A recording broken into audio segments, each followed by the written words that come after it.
Alright, my friends, let that play out.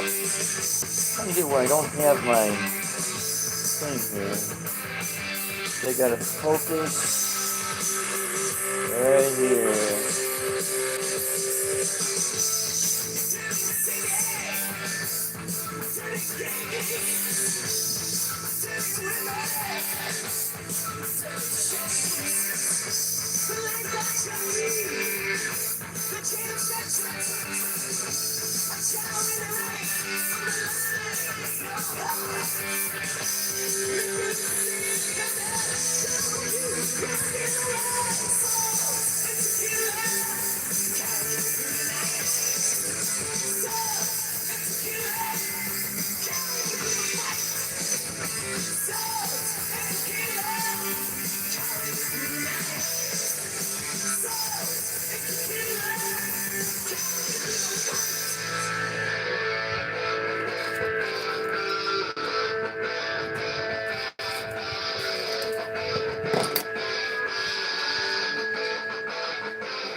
Section on the camera there. I'm gonna let this song play out. Kind of like an intro, man.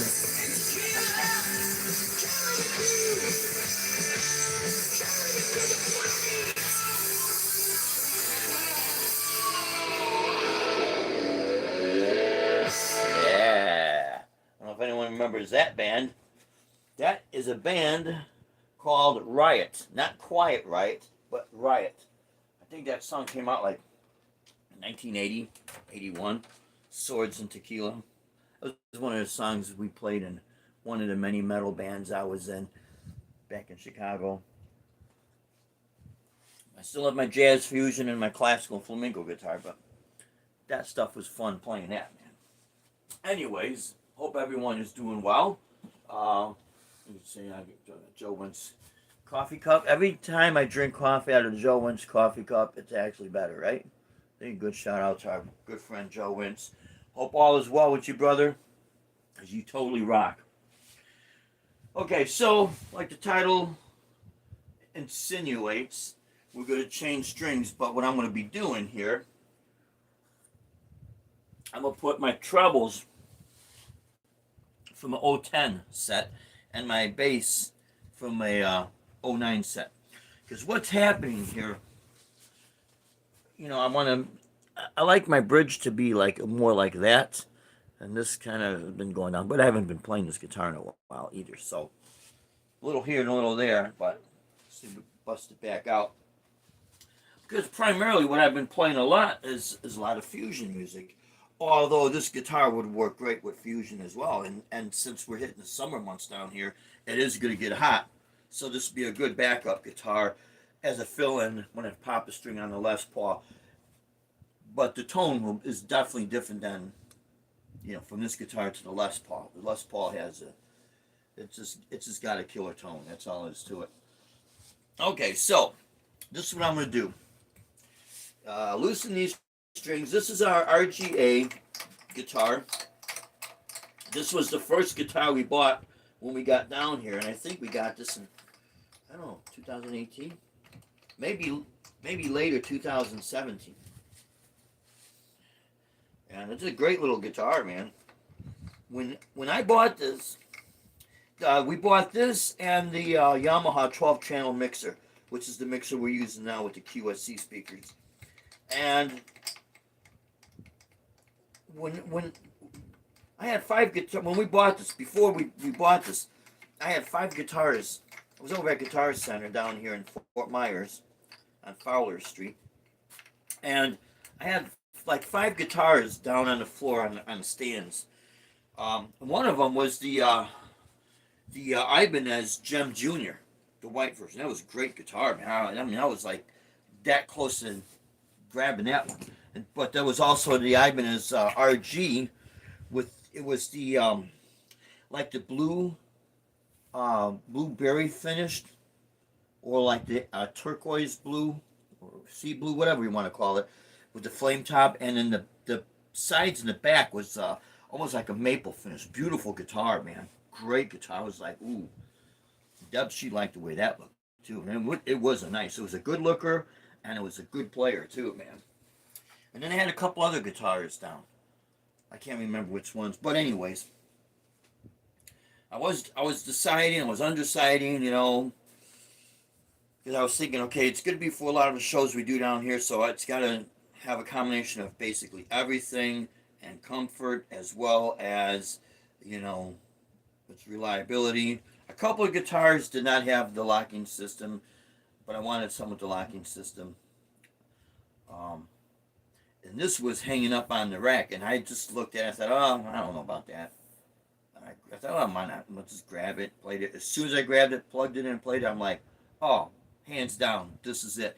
And this guitar was $100, between $100 to $200 cheaper than the other guitars, and it just fit.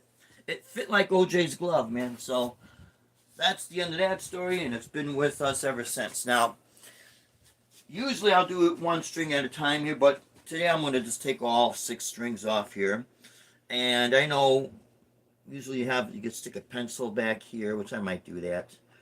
But we're going to go ahead and loosen this. I had to go to Home Depot and get another Allen wrench because my other Allen wrench thing, I think I left it on the table at one of my gigs. And when you leave a tool like this, it's not just good for working on guitars with locking trims. It's a multi-purpose tool. So someone grabbed it. And that's okay.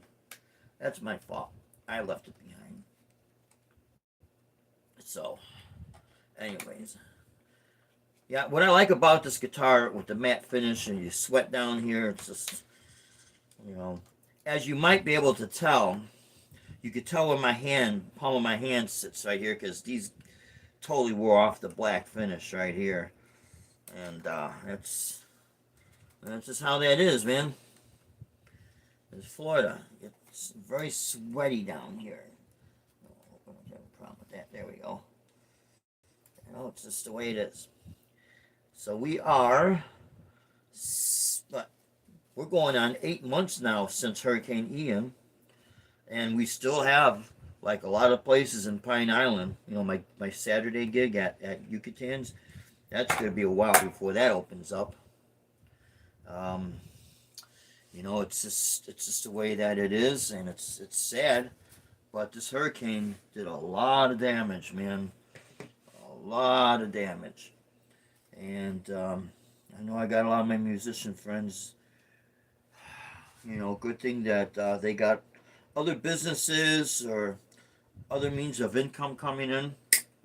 This is when you got to think in terms of that.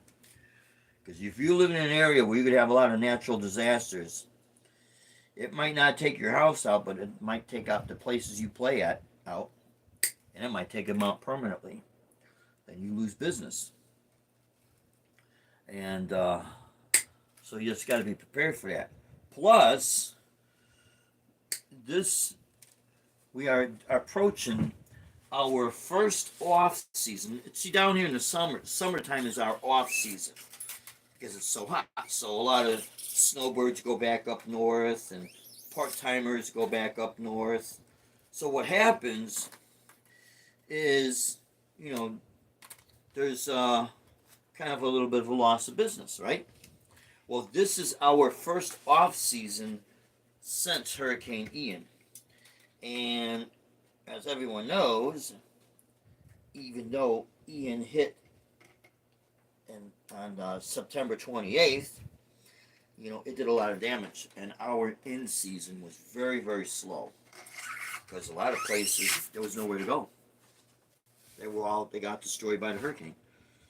So down here, our in season is where a lot of these places make the money because it's usually packed.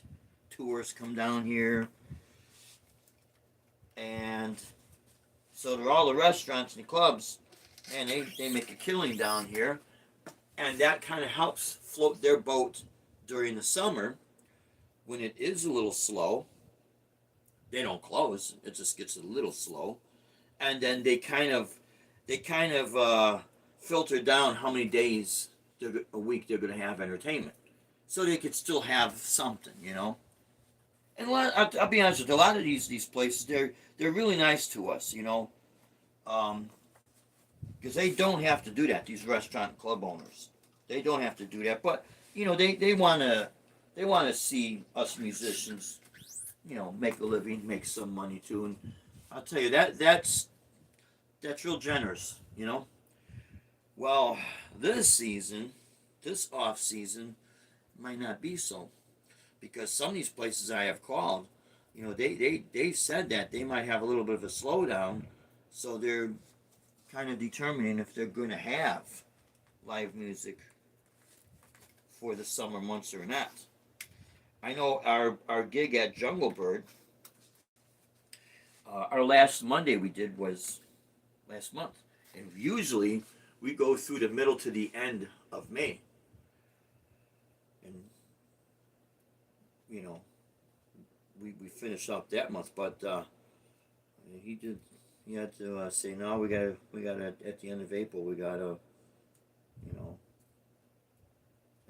until you know, season comes back on. Then they'll have me play here and there over there, which I totally understand. But you know, part of it is because with the hurricane and you know all the repairs and then the insurance. You know, people paying into their insurance policy. I mean, it's a big mess, man. So that's why I always suggest have another source of income so you're not so stressed. I think that's what stresses people out the most. They try to force something to be full time, and it's nothing that they've done bad or anything.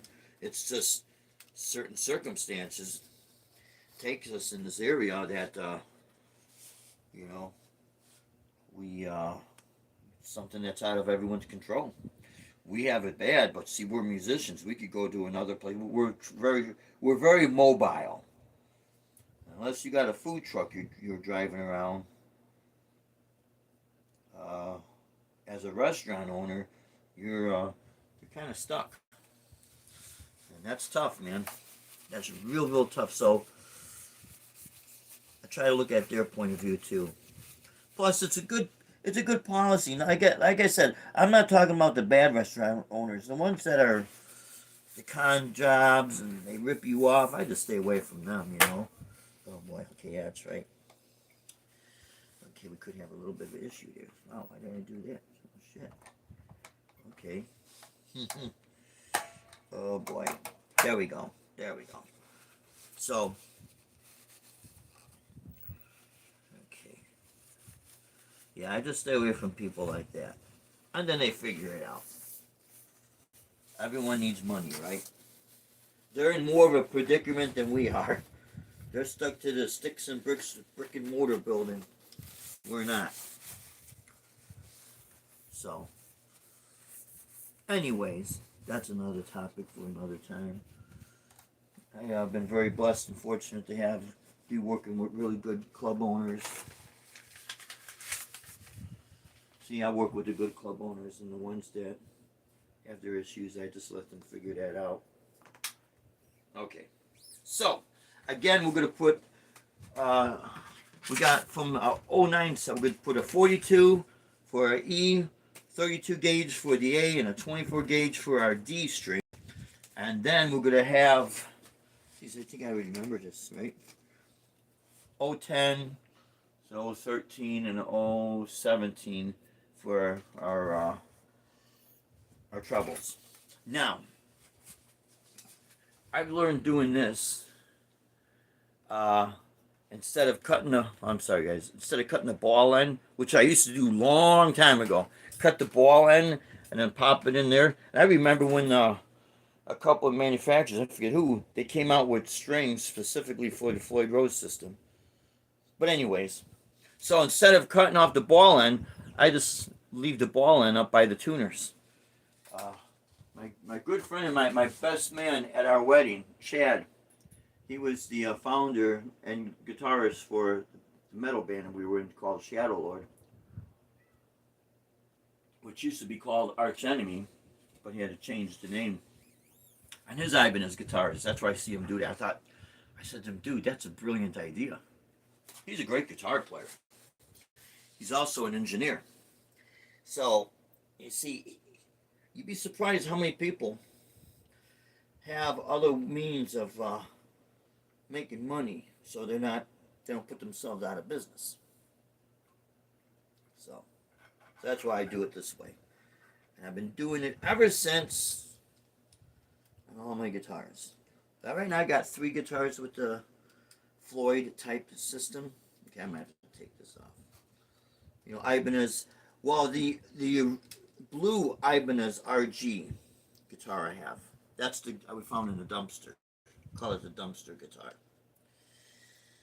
That has not the original, but it is still the original type of Ibanez Edge system. If you notice lately, Ibanez have been almost identical to the Floyd Rose type of systems. Okay, so here we go. What I usually do, I take this to here. I'm sure you guys can see. I'll make sure that. Yep. So I usually go to about maybe this end. You know, pop and cut the string because I'm gonna have some wraparound up there at the string tree. And yep, do that. Pop that in there. Hopefully there's no cussing. I want some of my students say, geez, Dave, I didn't know you swore. I'm human. But I don't like to do that. I really don't. There's no point in it. I don't want to be a shock jock on YouTube. To me, I mean, we all get mad, right? We're only human. But there's no point in it.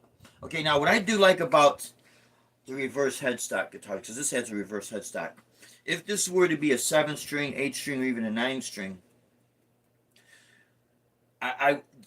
it's a good idea that it would be, the low end would be to have a reverse headstock. You know, all on one, strings all on one side of the headstock. Or, you know, 6 in line, 7 line, 8 in line, 9 in line, whatever. Because, like on a piano, you know, the bass strings go further and the treble strings have a short distance. So that would be wise to have on 7-string, 8-string, 9-string, 20-string, whatever. Which those guitars are not uncommon. Everybody thinks that's new technology. If they've done any research in Renaissance period, then they would find out, oh, wait a minute, this isn't anything new. And it's not.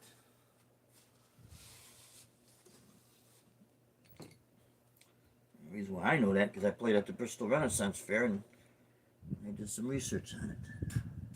Okay, so hopefully this does not turn into an epic failure. We'll find out. The only way to find out is if we do it, right? Okay, now put on the A string and come through here.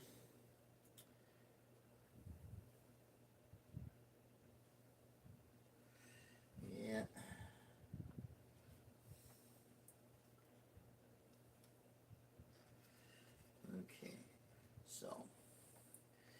can't really see the chat, guys. Lately, it's on this phone. Even when I tap the screen, there are times the chat does not come up.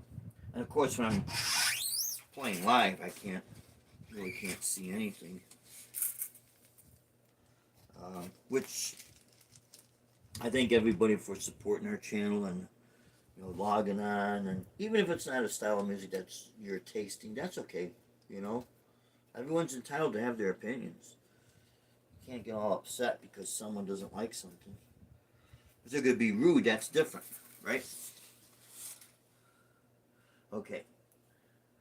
But yeah, that last gig, Deb told me that we got a copyright strike. I think it could have been when she was doing the DJ stuff. Cause I mean, I was just getting really hungry. I just usually I don't take a break, but I'm like, man, I gotta get something to eat. And they had that grill going over at Camping World. I'm like, you know what? Might as well. They're cool about it. So yeah, come on, man, get something to eat. Okay. Well, maybe it's too much of a wrap on, but that's okay if it's too much wrap around. It's so nice with having a locking nut. I'm not really, I think I've said this before when I changed the strings on the Gibson. A lot of these locking tuning machine heads, I think their sole purpose to me is just so they could hold the string in place. Other than that, I'm not really a big fan of them.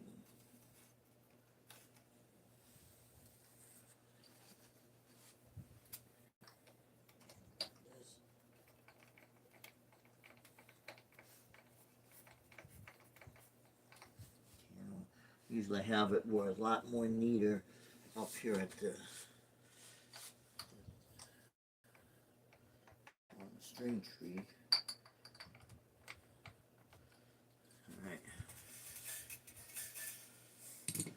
Alright, now we get the D string on. And let's see how that's doing on that video. Yeah. This finish is called Dragon Eye Burst. D-E-B, Deb. Dragon Eye Burst. And you can see where my, I think it's from my third fingernail. Just over time, just scratch that off. That's how I relic my guitars. I do it for real, not realizing. I got the same type of worn down in the area of on the Camelot guitar, in the same area. But that guitar, that body's alder wood, so it's a softer wood. So it really dug a little gouge. Yeah, there we go. There we go. Put this in here. Grab that there. And we'll find out.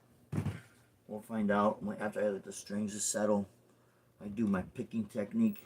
See, the reason why I like a tighter tension string, if anyone's ever played a nylon string guitar with really light strings, you'll know why. If you don't like that wobble with the strings, I'm not a big fan of that. That's why on my nylon string guitars I'll use hard to extra hard tension.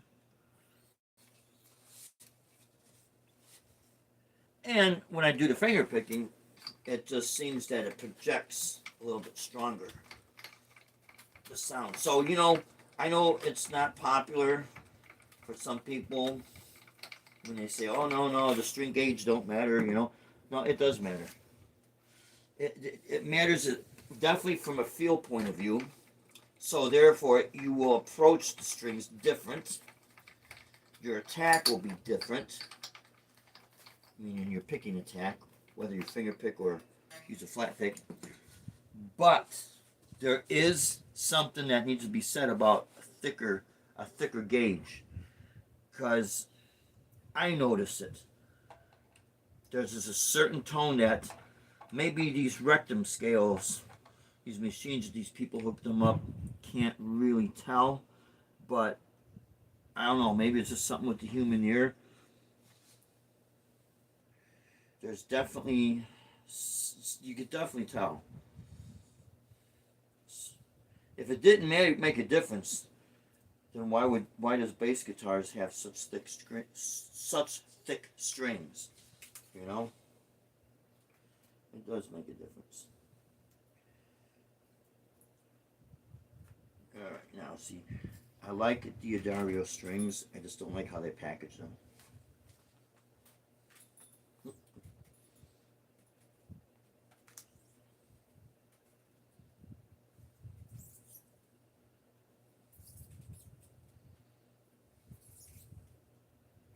So let's get this wound up here.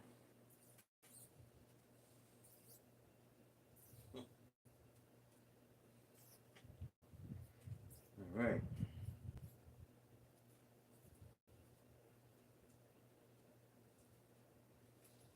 This in here. So now my third string, G, Wally. So yeah.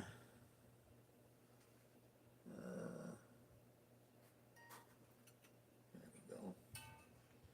Let me just do this. Face that there. But yeah, we got that copyright again through some of the cover songs, or actually was a strike, copy strike. That's why I'm, this whole debate with the covers,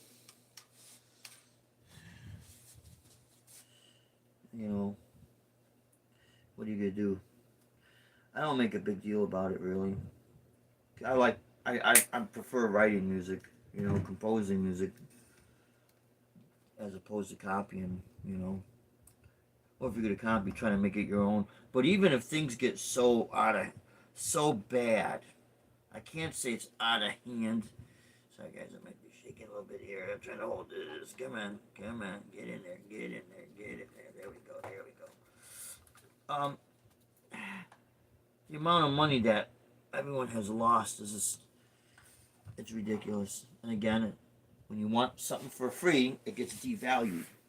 That's what happens. I think that's what happened with music. It got totally devalued. Alright, let's get this going here. I have to do something like this. There we go. So I have to keep the door closed, because our kitty, man, he's just, he gets so pissed. I'm surprised he's not slamming himself up against the door. I think right now, when I'm done with this and I shut the the live stream off, now as soon as I open up that door, he comes flying in here. But I try to get all these strings out of harm's way, because I don't want him to try to grab something and choke on it, Okay, get this going.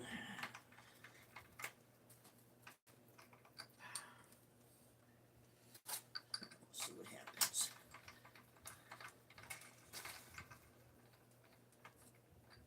I see this video. I don't know when this was shot, but I guess Joe Bonamassa was saying about his guitar collection.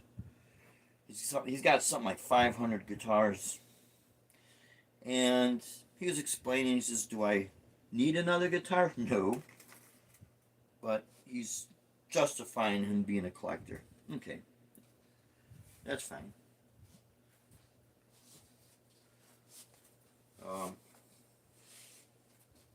People do what they want. It's your money.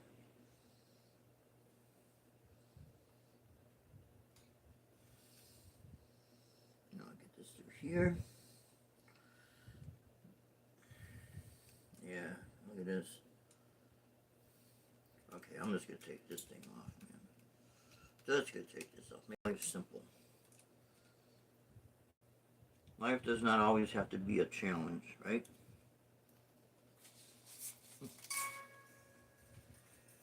To be enough of a pain. Well, right. Oh, since I got them both through there, let's do this. Come on.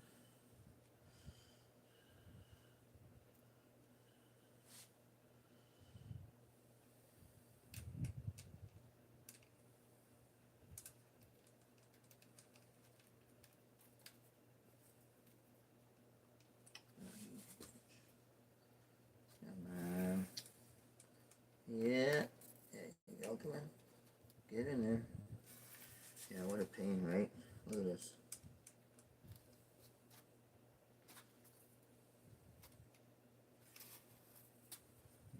There we go. So, now we'll just have that. There.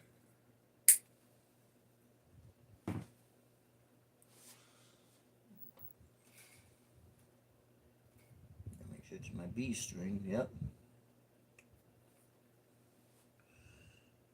It does look tedious. If anyone thinks it's tedious, yeah, it does. It can be tedious. But once they're in, then they're in, man. And they seem to last for me.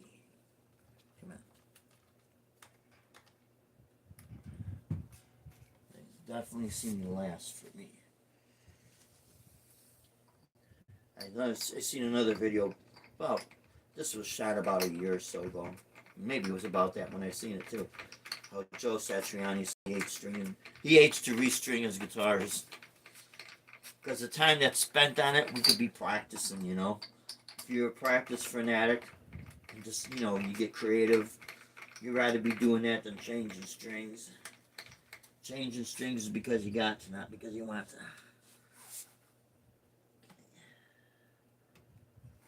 That's a fact. So it's going to be summer coming up, man. And for those who live in colder climates, it's going to be your in season. And yeah, man, I hope you guys have a great one. I know one of the guys I follow on YouTube, when I can, he's in California, Bear Creek Mountain, I guess. He's the name of his channel is called The Solo Gigging Life. His name is Jeffrey Dean. He's actually a singer-songwriter, and he does covers. And he's very good at what he does, man. Very, very good at what he does. And he does a lot of playing at like moose lodges and places like that, which, hey, there's an audience, there's an audience. It doesn't matter. The building is the building, it's the people that's inside, right?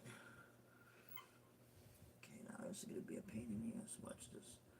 Yeah, come on, get in there. I try to get this as straight as possible, because if you don't kind of center it, what happens, it's like the string rubs up against, it rubs up against the side, and you get this really weird, like a buzzing sound. Am I going to get that off of this? I don't know. It's real hard for me to see. Well, maybe not. Maybe not. So, but yeah, he's got a good Jeffrey Dean Solo Gigging Life. He's got a lot of really good information because he's out there playing. And he shares everything he goes through, which is great because people do need to understand what it really is, you know? And I do like what he does and how he says what he does. He keeps the memories alive. You know, it makes music, makes people happy, brings them back to a happier time. And that's great, man, because we all need that.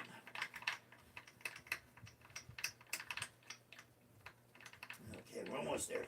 Come on. God dang, man.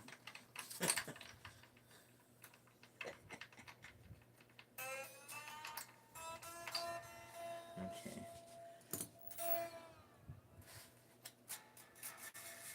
Of course, we know we gotta do this. Want to make sure that we're still. The guitar might have moved a little bit. Yeah, it might have moved a little bit. So, get this up. So yeah, he's definitely got a good channel. And you know what? It doesn't. If you're happy doing covers and that's your passion, go ahead, do them. Just hope that you guys don't get shut down. That's a tough one there.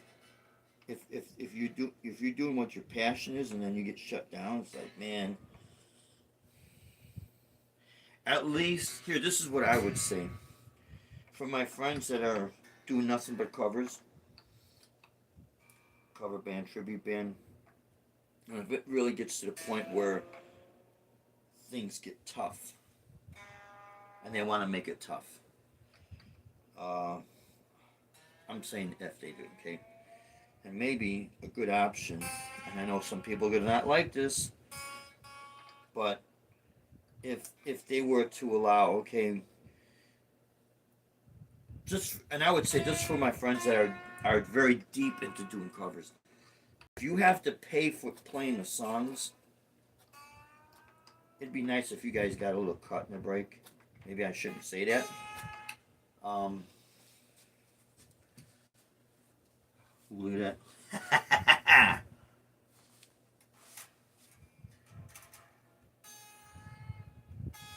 So now we got an issue here. We'll get this. We'll get this resolved. Um,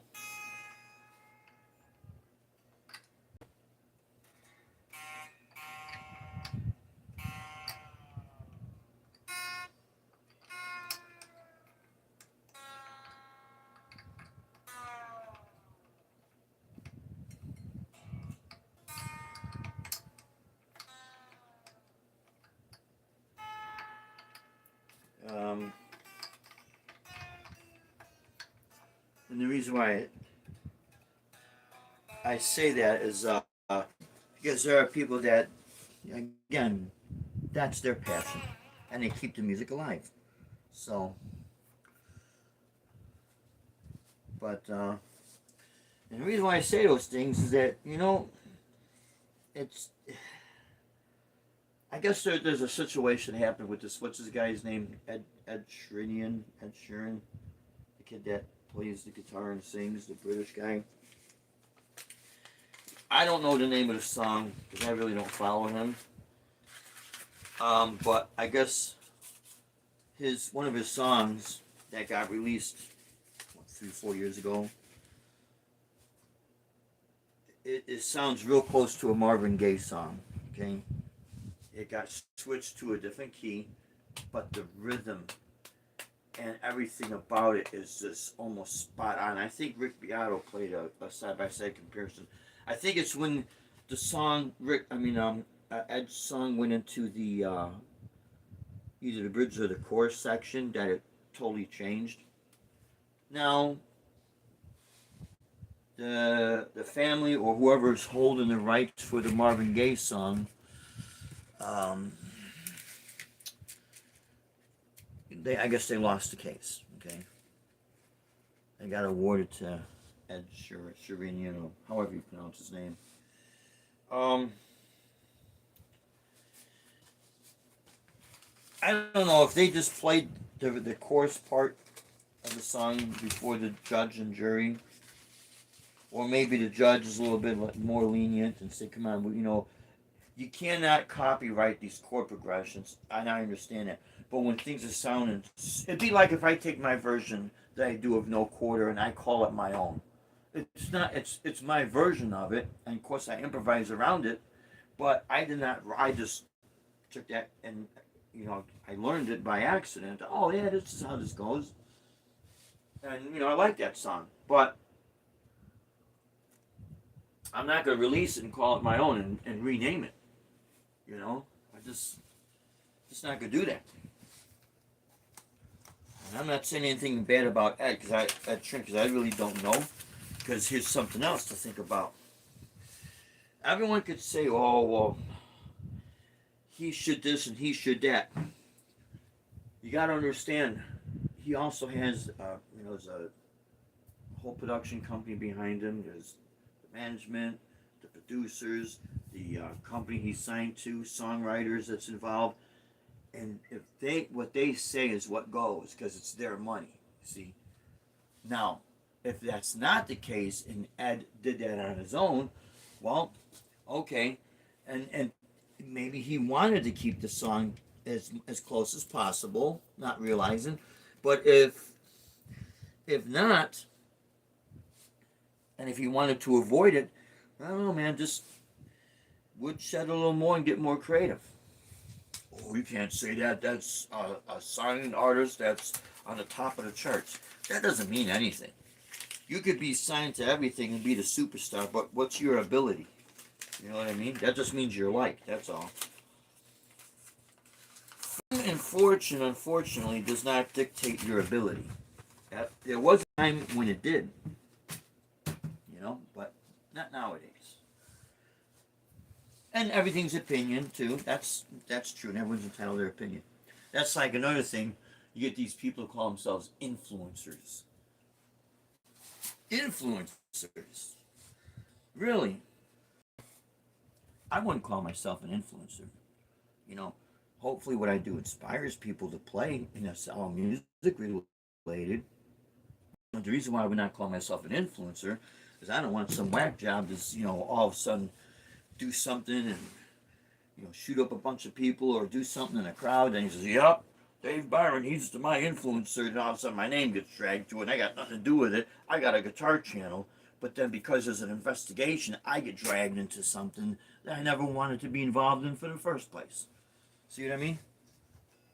Guilty by association, my friends. And besides, I don't, reading the old articles, Guitar Player magazine and Guitar World, and the late great Eddie Van Halen, and Al Di Meola and Santana, Jimmy Page, and all the guitar legends. They know they inspire and influence the whole genre. They know that, but they don't go around putting up YouTube videos saying, "I'm an influencer." Yeah, boy, I influenced Dave Byron. They don't do that. Sometimes if you gotta call yourself an influencer and brag about it, maybe you're not really influencing anybody. Stroking the old ego there. But anyways, people do what they want. That's up to them.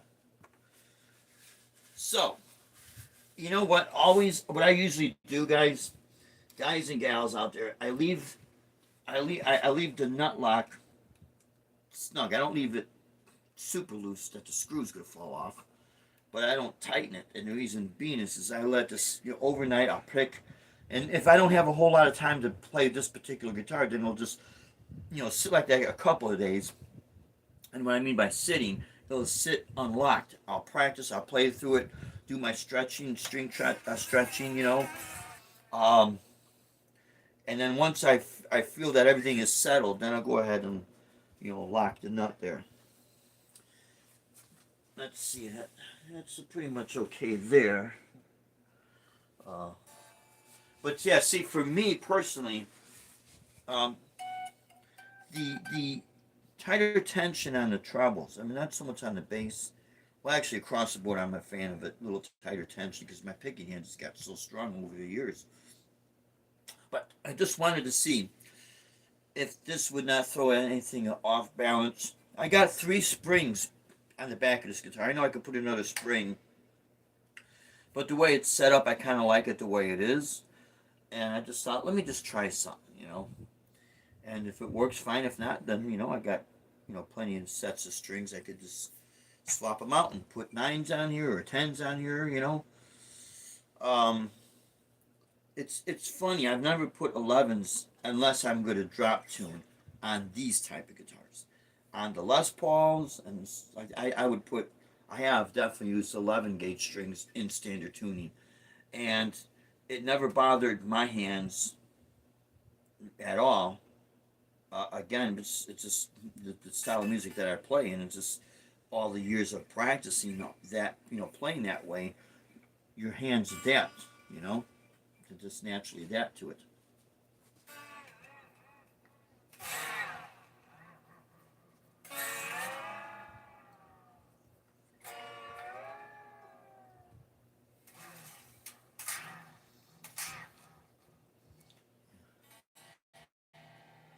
And again, when I do my intense picking exercises, that's what really starts to make things settle.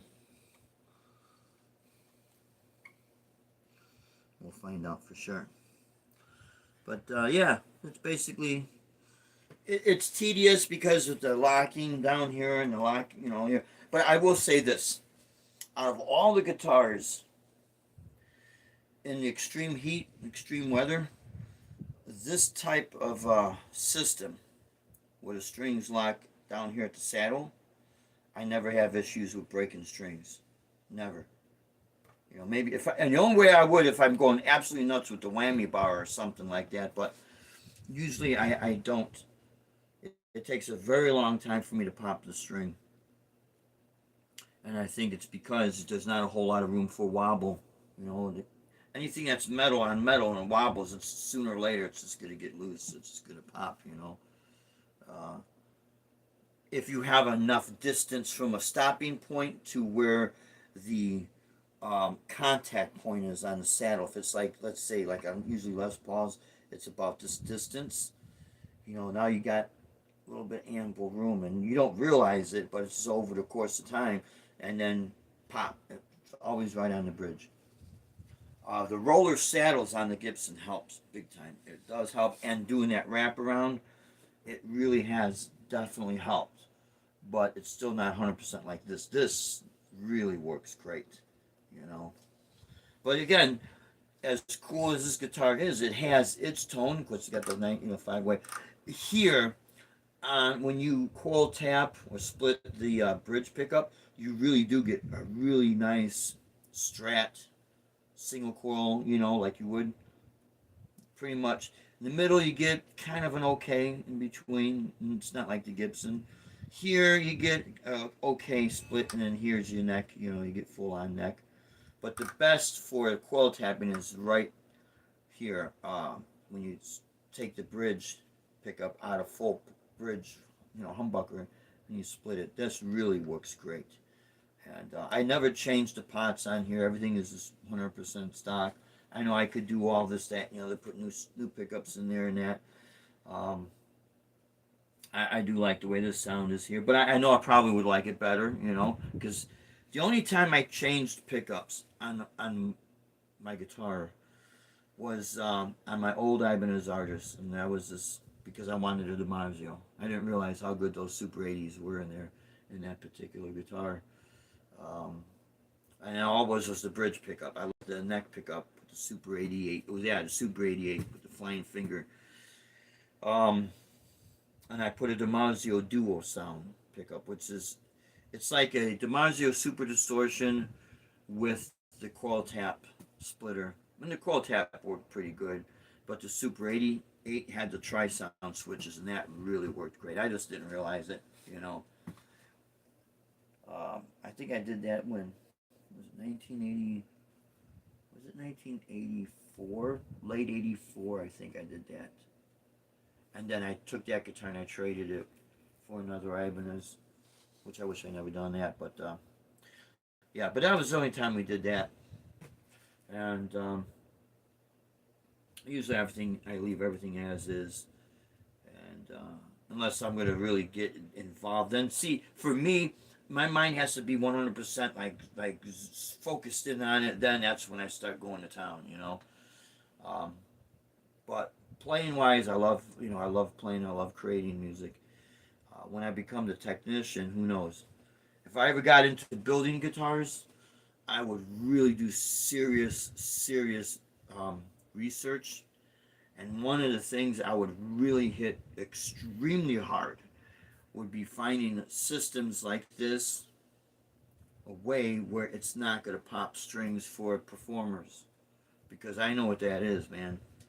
I know what that is. And I've got guitars that have the Graph Tech staying non, you know, they don't break strings. The Graph Tech saddles, they work pretty good. Your tone does change a little bit, um, but eventually those break. You know, so it's like I know Floyd does make a standard Strat bridge. It's called a locking bridge without the fine tuners. So it's just like a regular Strat style bridge. It'll have these little screws down here to lock the string in, and that I think is pretty interesting. It does not come with a locking nut, but for me, if I were to use something like that, I probably wouldn't even use the whammy bar. I would just use it just because to lock the strings in place. But if I were to be building guitars, I'd reach out to people in the industry and tell them my dilemma. I'm sure they've heard it all before. And there's all kind of little tricks you could use and try.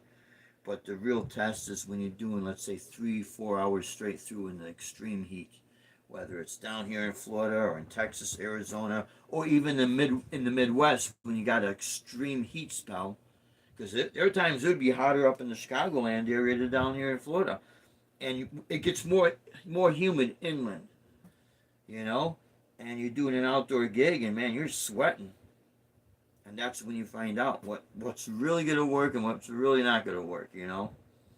So, um, but yeah, this does seem to work for me, and you know, the guitar I think was like $399. I think we got it down to $350. I think it was a YouTuber reached out to me and says, "Hey man, right now with the coupon you could bring it down a couple bucks," and I think we actually did. And that was a great tip because he had the exact same guitar finish and everything. I know Joe Winch had one of these. If he still has it, he's got the I think it's called, I forget what it's called now. It's like a Blue Burst flame top. Yeah, I forget what it's called now. Shit. Ah, like a Laguna, a lagoon type of finish, and it's the body with the matching headstock, and it's still the maple fretboard, and for what I use it for, it's a great guitar, man. You really don't have to spend a whole lot of money to get something that's really going to get the job done. Uh, but now, if you do have the money and you do see something that you like and it's something you've been wanting, then go for it while the price is right, because that's how we got our Gibson Les Paul. Um, we bought it January 4th, 2014. It's a 2013 model, and I think what happened was the 2014 models was the 120th anniversary of Gibson, so they were trying to clear out a lot of inventory. So at this one particular guitar center in Naperville, Illinois, and this was a 1 day deal, man. We were able to get this. Um, they list at $4,600, and then they're going on sale of 3,000. Okay, and then once in a while you'll see it like 26.99 or 25, sometimes 25.99. Well, brand new right from the Gibson factory. One time deal, 18.99, brand new, right out of the box with the case. 18.99 plus tax, of course, for Les Paul Standard Plus. It's got the flame top and it's got the coil tapping and the out of phase. And actually, they didn't say any Les Paul we got up on the wall. I think with the exception of the custom, but they didn't have any customs in stock, Les Paul customs. But all the standards and that price would apply to it. And I almost grabbed the Gary Moore signature model. I was thinking about that. But then the one we got, what made this stand out is that if I don't want the out of phase, I could just pop that switch down, and when I put my toggle switch in the middle, I get what we used to call the Gibson sound without the out of phase. So I still wanted that option. See the Gary Moore model, that neck pickup is flipped. So when you put the toggle switch in the middle, you constantly get the out of phase, which is great. And that's now with their reissue signature Peter Green models. It's that same type, which is a great option. But you cannot take it out of the phase, you know. And I just thought, you know what, for my style, I just want to be able to have my options. If I want to turn it off, now I can turn it off. And I know it's not going to sound exact, but if I buy a Gary Moore guitar, it's still not going to have me play like Gary. You're going to play the guitar the way you play it. You know? No signature model is going to make you sound like the artist. You become the artist. How's that? You know? You develop you, and you'll do fine. So, yeah, anyways, I hope this has been kind of, helpful. I know I kind of went through this pretty quickly. It's not as hard as what it looks like. It just can be a pain. Usually, people will stick like a pen or a pencil or a screwdriver to get the bridge to sit up like this, so you get access to the the, uh, the screws back here with the Allen wrench. And then after that, once you tune it, it's a kind of a play back and forth of tuning to get this to settle. If you have issues, you might have to take the back plate off and mess with the back plate, the screws there. But if not, or if if it's something you don't want to do, yeah, take it to someone that you know works on guitars. That's why they're there. You know, never be ashamed that you're not doing something, or even if you can't do something. Everyone's got their forte in life, right? So that's why those people. Just think of it this way: you're giving that person business to keep them, in business. You're giving them a job to keep them in business. There you go. So, anyways, my friends, I hope this has been helpful. And, we are scheduled to go live Saturday. Again, was it 11 a.m. to 2 p.m. at Camping World. This will be the last of the. We had 2 Saturdays in a row with them. Their big store-wide sale.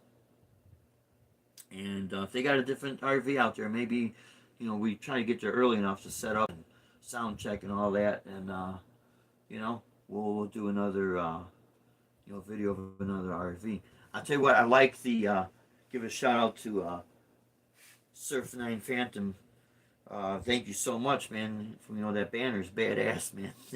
I had a lady come up to me. She wanted to take pictures and a video of the banner. She thought it was so cool looking. Oh, that was real nice of you to do that, man. Really appreciate it. Really appreciate everyone out there. Um,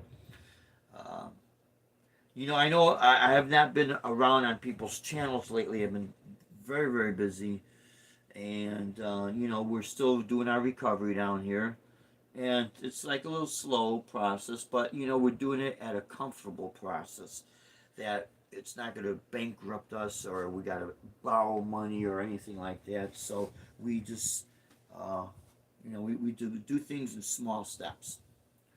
So take care of business, man, and you'll have a good life. If you don't take care of business, then you're going to be pretty much in the hurts. No one likes to see that. Uh, But yeah, when things get a little bit back more, it's going to be a slow process down here getting back to 100% normal. We're just hoping and praying to God that now we're starting to approaching our hurricane season. We're just hoping and praying that we don't have anything like we had last hurricane season, because man, that's going to be a tough one. A lot of houses in this community down here where we're at are just got destroyed, man. Totally destroyed. And those people, their lives are forever changed, and man, my heart goes out to them. And a lot of them, they just totally left the state altogether because, as you get older, there's certain things it's a little bit tough to stomach, and trying to rebuild your life when you're in your 50s is easier said than done, and not everybody is in good health conditions too, so that makes it even tougher. So man, I count my blessings. I tell you what, Deb and I, we definitely count our blessings and appreciate the things that we have and what we could still do. Before I close out with this video, just remember one thing. If you have an opportunity to make money legitimately, even if you have to go back to a non-musical job, a day job or something, my advice, take it while you can, because there will come a time when you won't be able to go to work. And I'll never forget this statement made by a few clients that I had when I was driving NEMT, non-emergency medical transportation. They would tell me, well, yeah, you're in a good place, man, you're in the driver's seat. You don't want to be the passenger. And I had quite a few people tell me, I'm taking them to the dialysis and the doctor's report, appointments and that. And And they'd ask me if I have any hobbies or what I do, and I tell them I'm a musician, and I love playing out and that. Oh, that's great, man. Music is a great thing in that. But then they would turn around and say, but you're smart doing this as well, because a lot of these people were musicians or have friends that are musicians. Everyone talks. It's tough making a living as a musician. Very, very tough. And it is. So these guys and these gals would tell me, you're smart by looking at all your options while you're young enough and strong enough that you can. Because there'll come a time when you won't be able to. And you don't want to wind up on a street corner with a cardboard sign. And that's the reality.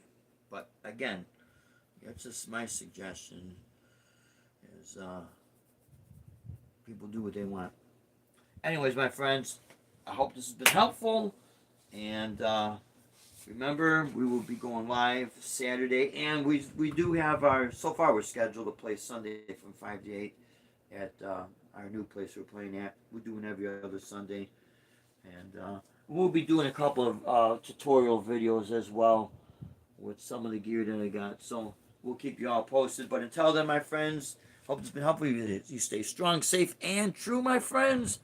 Rock on, and God bless you. Take care. We love you.